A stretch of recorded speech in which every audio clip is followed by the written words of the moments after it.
God, how we thank you and praise you for this day that you have granted unto us. Pray now that as we look into your word, that you would speak a word, Holy Spirit. Let the words of my mouth and the meditation of my heart be acceptable in your sight. God, as we look into your word, we pray that you would calm our hearts, that we would focus in on what your word has to say to us. Forgive us for our many faults and failures. Help us to not stand in our own righteousness, but in the righteousness that is Jesus the Christ. God, will be so careful to give your name the praise. For it's in Jesus' name we pray. Amen.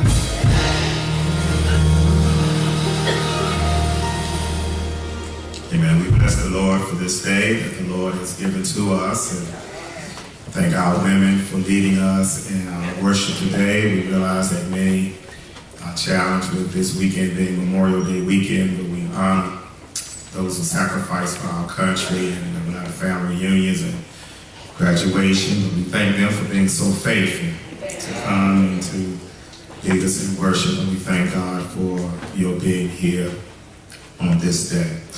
We want to continue our walk through the book of Matthew's Gospel. And today we want to pick up the latter part of chapter 12. We did the first part on last week and this week. We want to begin with verse 38 and go to the end of the chapter. But we want to gain our thought this morning from beginning with verse 43. Matthew's Gospel, chapter 12, verse 43. When an impure spirit comes out of a person, it goes through arid places seeking rest and does not find it. Then it says, I will return to the house I left. When it arrives, it finds the house unoccupied, swept clean, and put in order. Then it goes out and takes with it 7 other spirits more wicked than itself. And they go in and live there. And the final condition of that person is worse than the first. This is how it will be with this wicked generation. For a few moments, I want to talk from the subject, the danger of trying to clean up what you've messed up. The danger of you trying to clean up what you've messed up. The danger of you trying to clean up what you have messed up. Because many of us often make the statement that I'm going to get myself together. That it's all about me. And some of you have tried to get yourself together long enough to know that you can't get yourself together. In fact, the harder you try, the worse off you become. Because you need a helper greater than yourself. You need a power greater than yourself. You need someone who has more ability greater than yourself. Because the more you get involved trying to make yourself better, you oftentimes end up being worse off than you are. Many of us think that if we can just move around to other places, that our lives will get better. Well, the problem with moving around is every time you move around, when you get there, the problem is there because you the problem. You are the problem. And there's a danger, there's a challenge when you are in your own ability, your own strength, your own power, your own resources are on mission to try to fix your own self up, your own self up. And what Jesus is going to give the implication is when you try it on your own, when you try to do it without him, you will oftentimes find yourself worse off in the end than when you started in the first place. Matthew's gospel, Jesus wants to stress over and over again that if you really want to get yourself together, if you really want to turn a new leaf on life, all you got to do is just repent, turn, make a change. That's all you got to do. God allows for U-turns.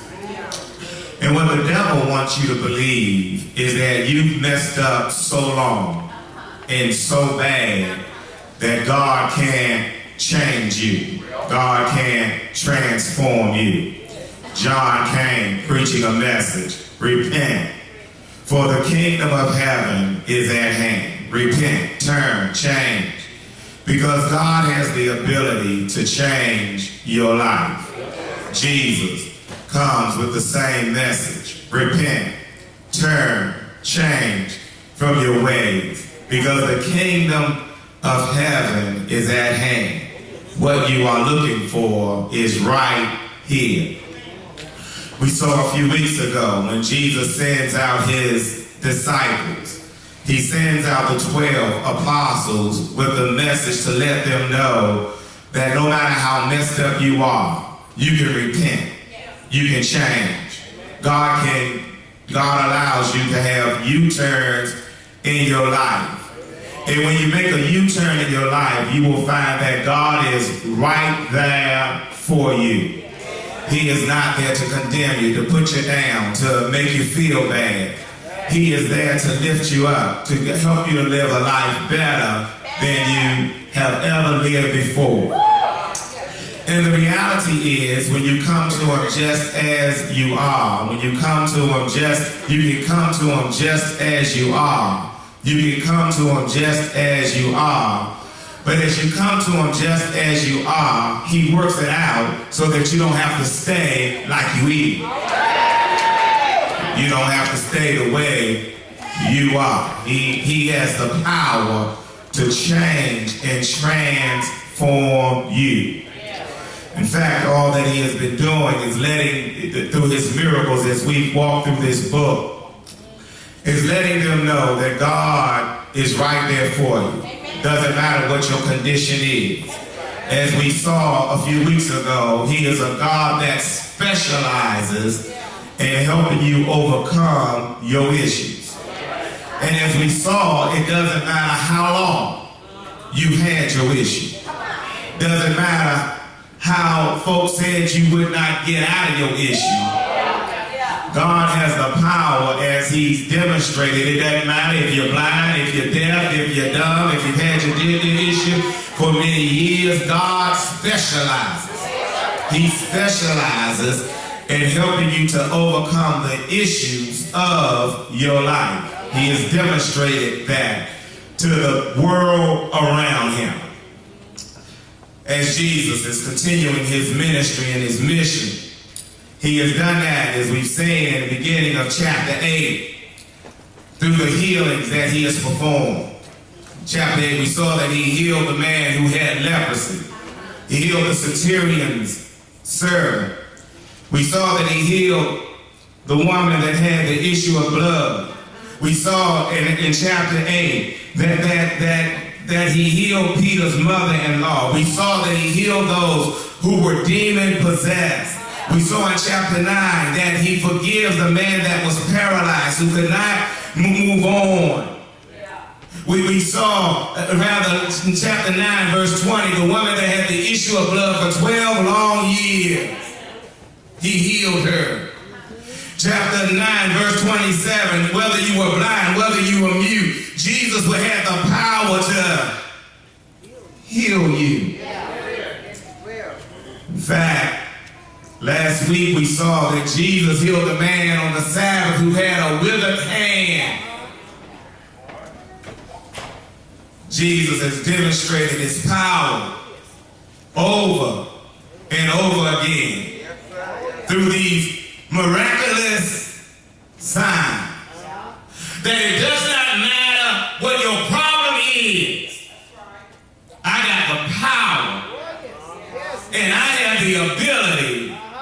to heal you and turn your situation around. Then chapter 12, verse 38. Some of the Pharisees and teachers of the law, who were right there in chapter 8, who were right there in chapter 9, who were right there in chapter 10, who were right there in chapter 11, who were right there in the beginning of chapter 12, those Pharisees, the religious leaders, and the teachers of the law said to him, "Teacher, we want a sign."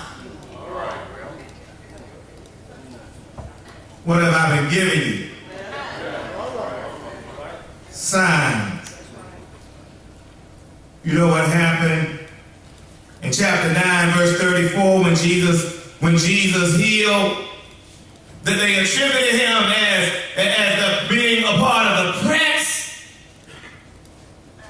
of demons. You know what he does, had encounters. And last week in chapter 12, as Jesus is healing the man that was with it, that they attribute his word to the prince, to Beelzebub. They attributed his word to the work of Satan. We want a sign. You ain't looking for a sign. You're looking for something else to condemn me for. Let me sit here long enough. Let me put a pin here and let you know.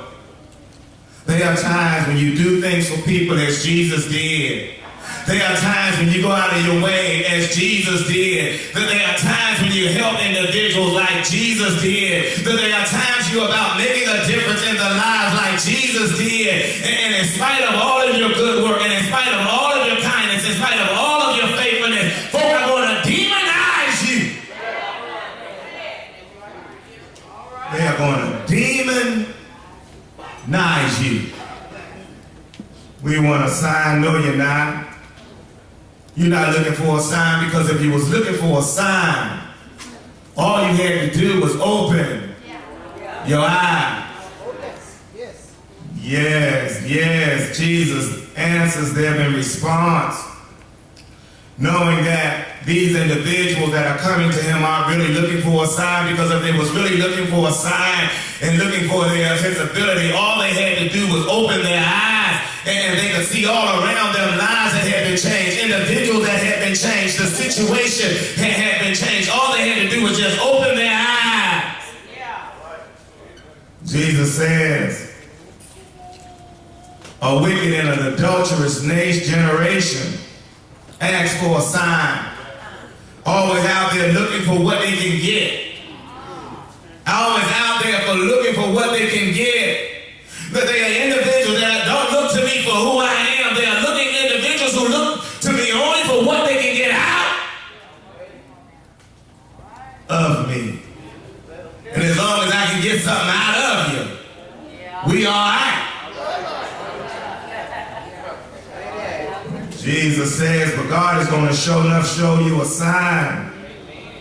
But none will be given to you except the sign of the prophet Jonah. And verse 40, Jonah, as he was 3 days and 3 nights in the belly of the large fish, so he will be, the Son of Man will be 3 days and 3 nights in the heart of the earth.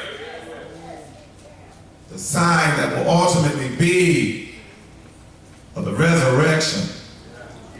Remember Jonah's story as he refers to 3 days and 3 nights in the belly. The earth Jonah was. But with remembrance, God told Jonah to go to Nineveh, evil, wicked people.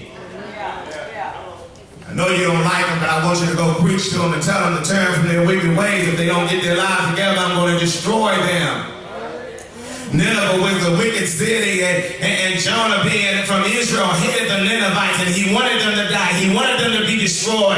And when God said, Jonah, go to Nineveh, Jonah told God, I ain't going there, I'm going on my own.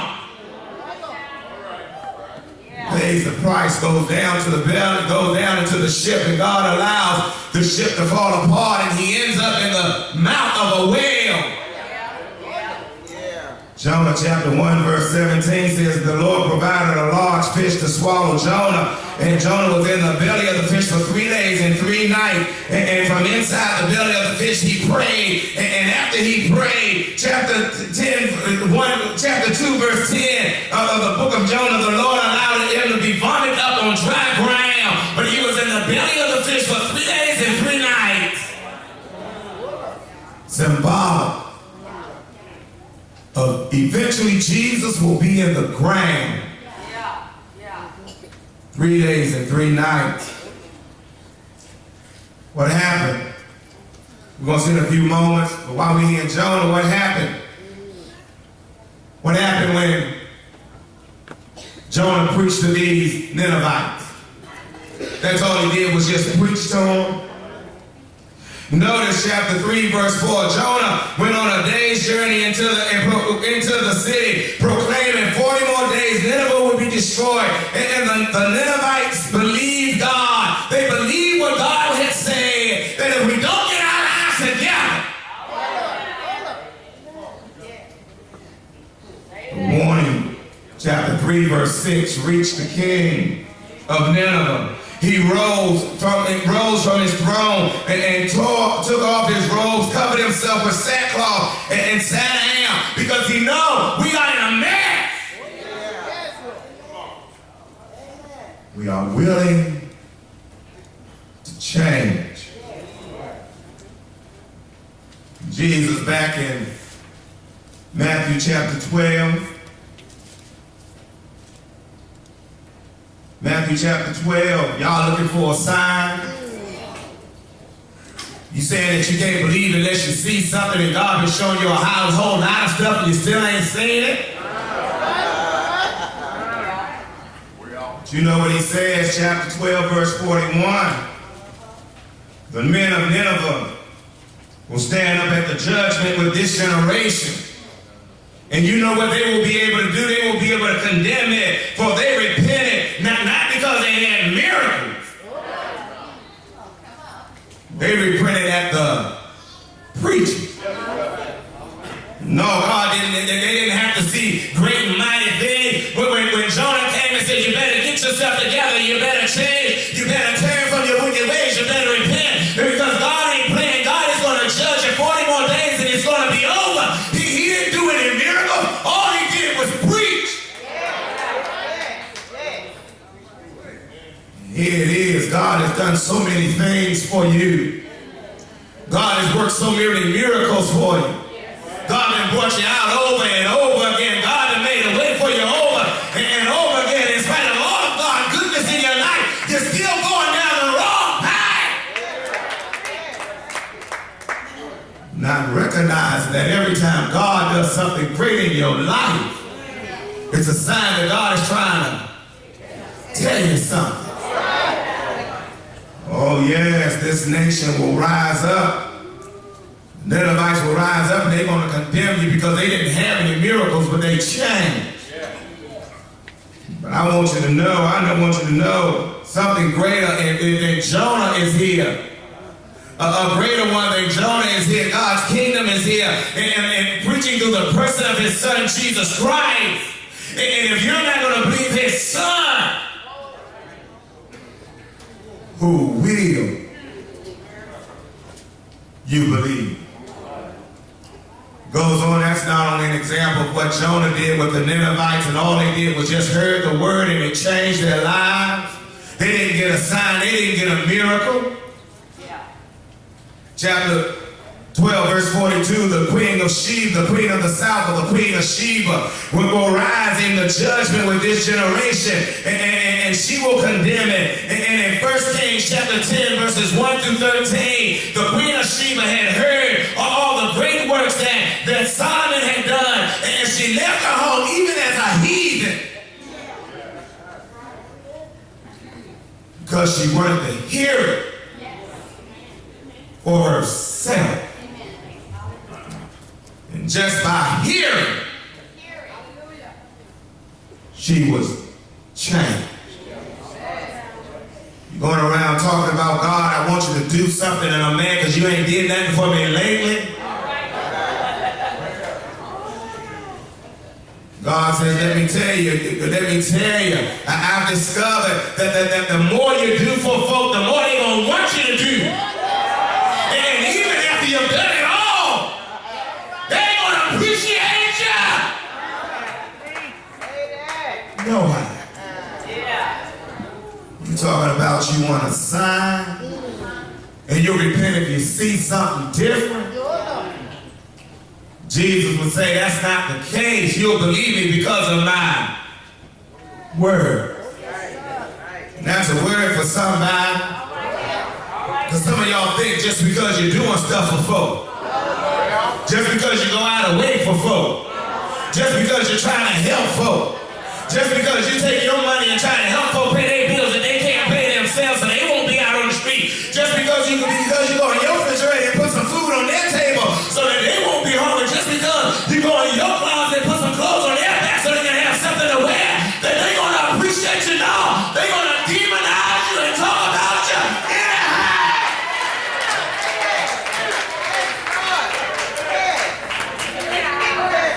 Because I've discovered that some of the people you help the most, some of the people you help the most, some of the people you help the most, they're going to talk about you the way.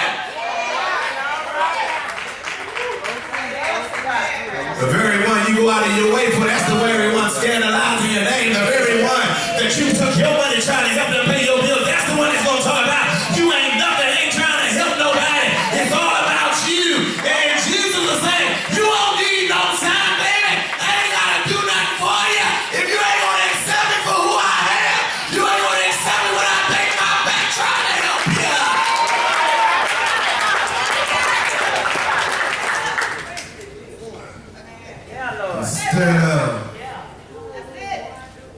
Instead of them making a change and repenting on the message that he was preaching,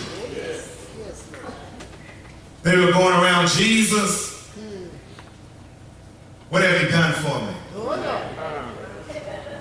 lately? Show me something, because I want to get something out of it. Now I got this thing on my own. See, these religious leaders felt as if I don't need nobody. I got this. I don't need nobody. I can change my own life. I don't need nobody. I can make my life better on my own. And they were depending on their own power, their own resources in order to live a better life. Thought in their minds, we can handle this. We don't need Jesus helping us to handle our issues. We don't need Jesus helping us to handle our problems. We don't need Jesus helping us to handle our situations. We can handle it on our own. Jesus says, let me tell you something about trying to handle your problems on your own and leaving God out of your life. Tell you about something when you try to think that you can do it with your own resources, with your own abilities.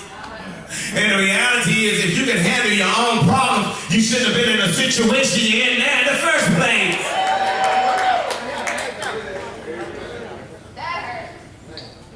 When an impure spirit comes out, verse 33 of a man, when it comes out of a person, it lasts for a little while. It lasts for a little while. That impure spirit, that thing that was going on in their life, that problem, that pressure they had, that issue that they was facing, that they thought, I can give it up for a little while. I can handle this. I can handle this on my own. Because after all, it's just one little problem. after this, I'm going to give that problem its eviction papers. All right, pal. I don't want you around here anymore. I don't want you in my life. Right. Kicking it to the curb. I'm not going to list what your impure spirit is. You already know what yours is.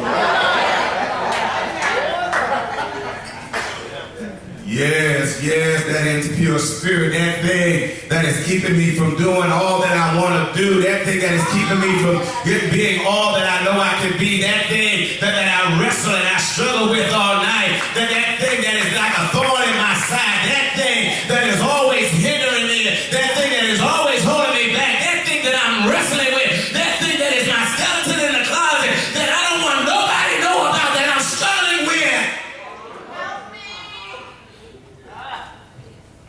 We may not be all struggling with the same thing, but we all struggling with something. Finally, that impure thing is out of my life. That impure spirit is out of my life. It's gone. While it's out there, you know what it is doing? It can't find no rest until it finds some place to go. It goes, and so it goes through arid or dry places. It goes through dry places trying to find some rest. It goes through trying to find somewhere else that it can go. It goes about that impure spirit goes about trying to wreck somebody else's life, just like it wrecked your life. Going about trying to make somebody else's life miserable. Yes, that spirit is out there just floating, trying to find somebody else who got some vacant space, and I can move into your house. Goes out trying to find somebody else's place that I can make their world a mess, that I can make their world chaotic, that I can make their world a ball of confusion. Yes, it goes out seeking rest. But you know what? It does not find any rest. Does not find any peace nowhere else. Does not find any solitude nowhere else. And then it says to itself, that evil, impure spirit that has wreaked all kind of havoc on your life, that has been gone out of your life for a while. And while it was gone out of your life, you thought, I got this thing together. You thought, I don't do anything wrong, but you didn't fill it up with something good. You let the negative go, but you didn't put nothing positive into place.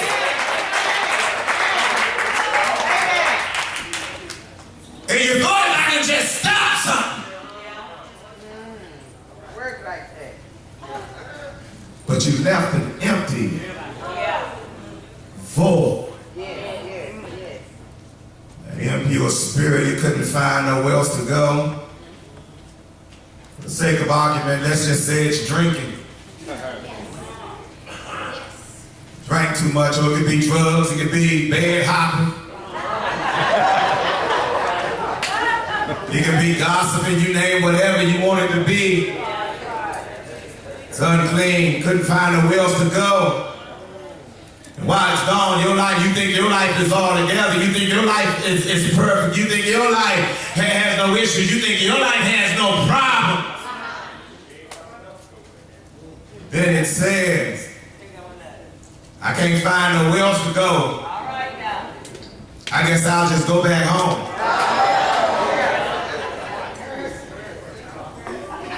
So it says, you know what? I will return the house that I left. I'm going back